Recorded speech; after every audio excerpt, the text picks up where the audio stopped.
Hi, this is Marley from Our Protection Dogs and Charles.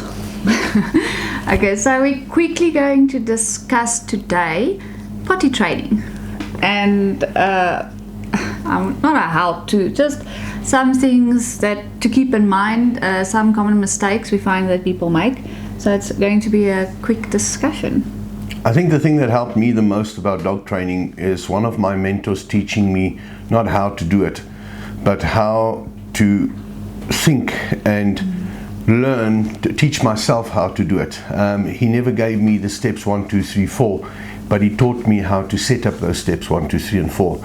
And this is what we try to do is when we train people as well and teach people, not train people, teach people on working with dogs is, I don't want to tell you how to do it step 1, 2, 3. I need you to figure it out for yourself, because your house is different. Your routine is different to what mine is or what ours is. You might have a different breed dog that they have. Maybe you're watching this but you're not interested in protection. What you maybe have a Labradoodle or a Yorkshire Terrier that you need to potty train. So please, when we say that we're giving you ideas, we're not telling you how to do it, but we're giving you ideas so that you can formulate your plan, your action plan on how you're going to do it. And the first thing is, what I want to start off with when it comes to potty train is, I don't think there's many people out there that was potty trained by their parents in the manner of, if you do something in your nappy, I'm going to beat the living shit out of you with a newspaper, or I'm going to stick your nose into it so that you learn how not to do it in your nappy.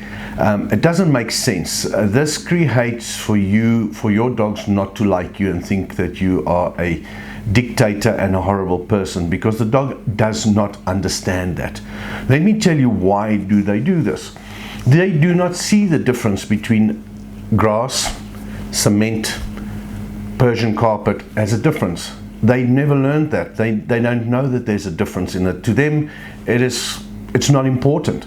They are defecating there because they need to go to the toilet. There is no other place that was shown for them where to do it. So what we need to understand, that it is not abnormal for them to pee and poo on your Persian carpet, on your couch, if you let them on the couch or anything like that.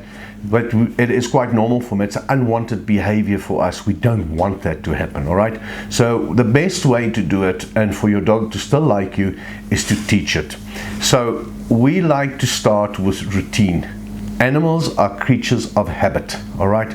They like to know, well, by creating a habit or creating a routine, they know what's going to happen next. Now let's start off with a puppy. So first of all, when puppy gets home, we're going to show it what there is. We're going to walk around with pup. It's going to see the house, it's going to see outside, and maybe while it's walking on the grass, it wants to have a wee. It's sniffing around and it starts having a wee.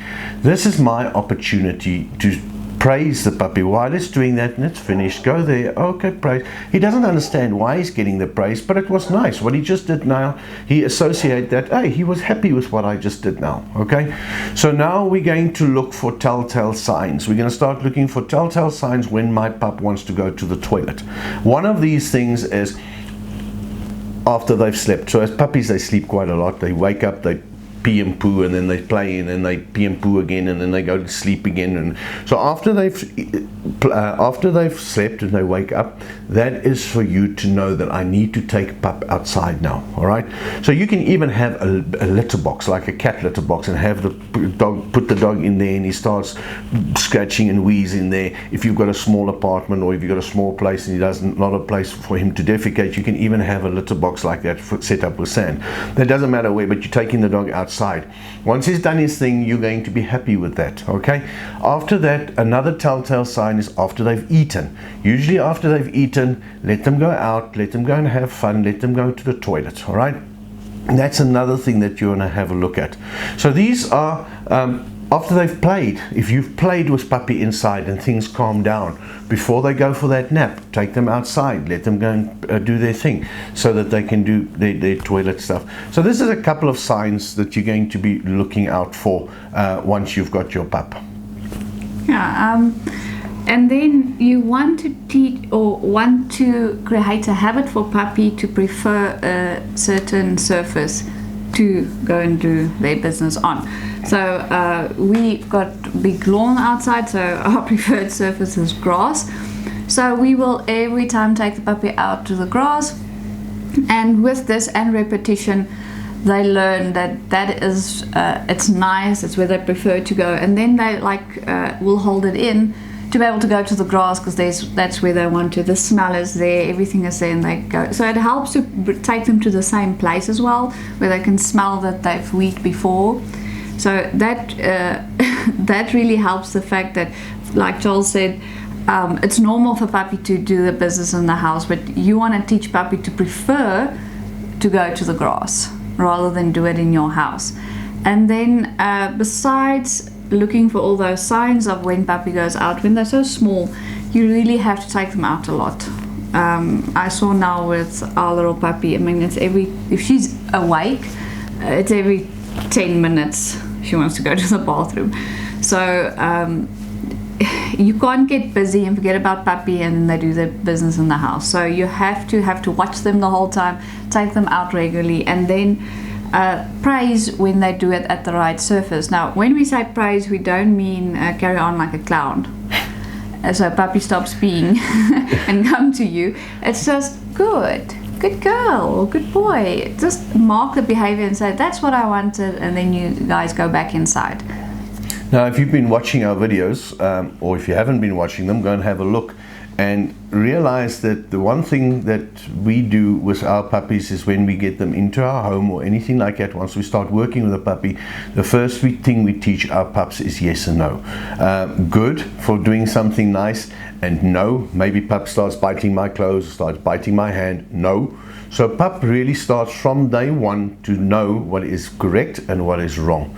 So when pup wants to do something in the house and starts pulling on my pants or anything like that, I'm going to say no. But once pup does something good, or I'm playing with pup, or I'm giving him food out of my hand, it'll be good.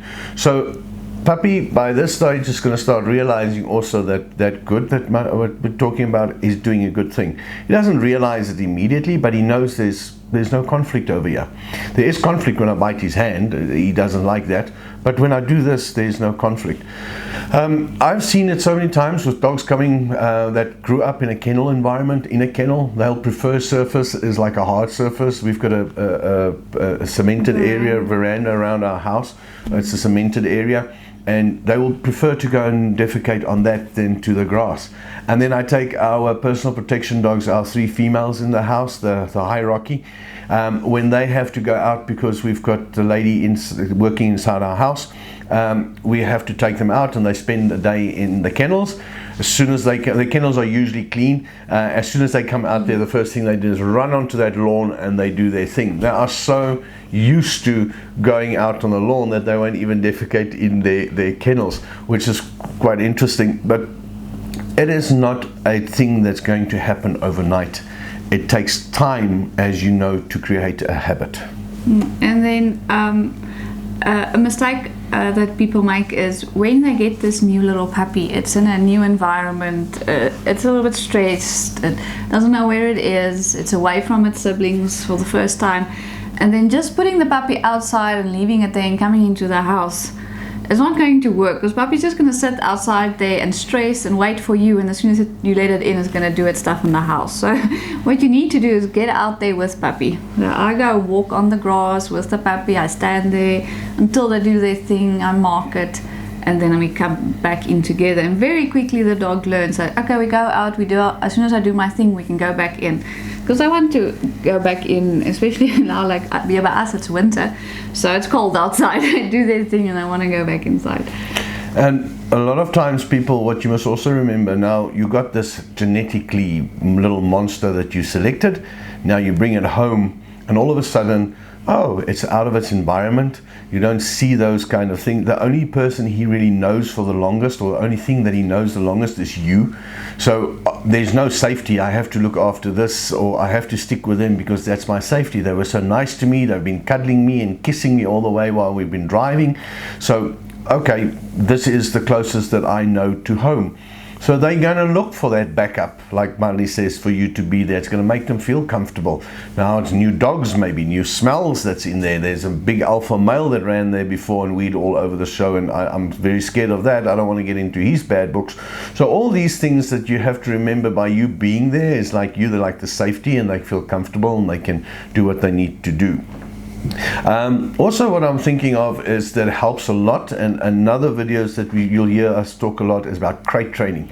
So we crate train puppies from the word go. We crate the ones that we breed, we crate train from a young age, so that's in them. If we get a pup from somebody else, the first thing we start doing with them is crate training them, because also with the crate training we can basically build a routine of time where we can have them in the crate. They sleep, they wake up, we take them out. If something happens, then it happens inside the crate.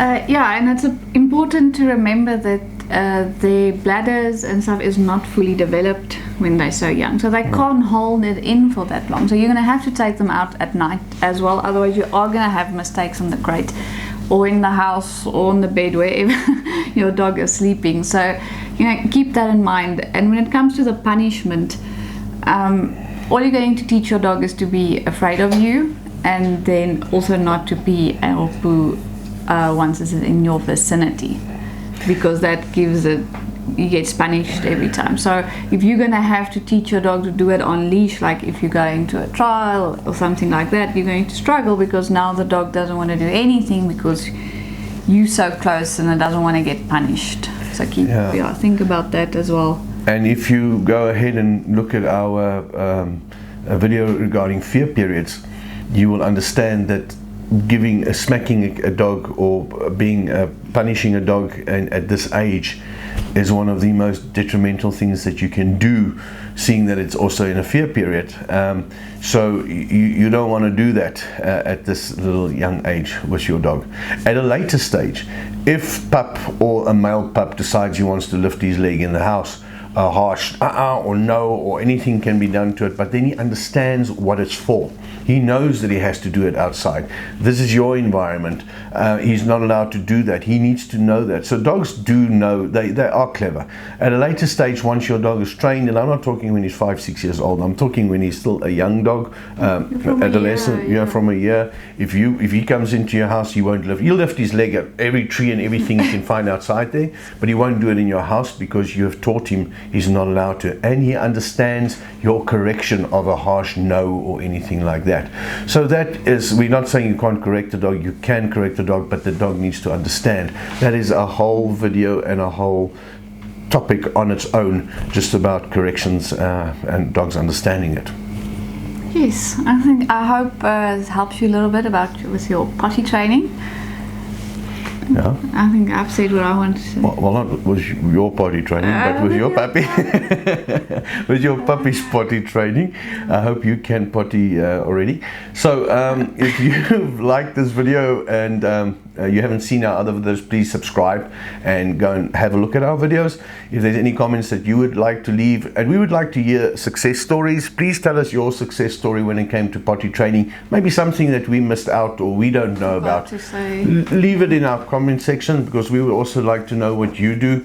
And if you tell me that you grew up and you always used to put the nose into the stuff and hit the dog, save it. We know enough about dogs to tell you that does not work. There's more negative to that than positive. But please give us your positive ways how you potty trained your dog. That's it. Cheers.